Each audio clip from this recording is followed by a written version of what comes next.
अहियासी करके छोड़ देले बानी यही उम्र में। और कबो बिहार में भेटा जाइ हम अबनी अपन नंबर लिख दे हम तोहर कमर में। तोरा कमर पर नंबर लिखा जाई रे भले आरा के साथ।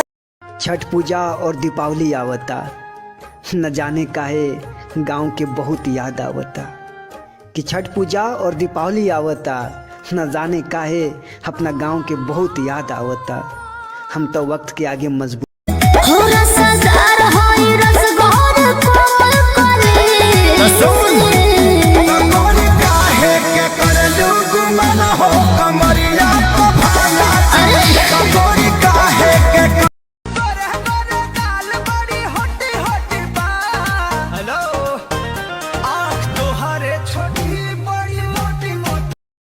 पंद्रह से 20,000 रुपए का नौकरी करने वाला बिहारी को अगर आप ऐसा सोचते हैं कि उसको छठ पूजा में घर जाने से रोक देंगे तो भाई साहब आप बहुत गलत हैं। कहीं कोई छठ पूजा में घर जाना नहीं छोड़ेगा, वो करिए छोड़ देगा। चाही नहीं सोना।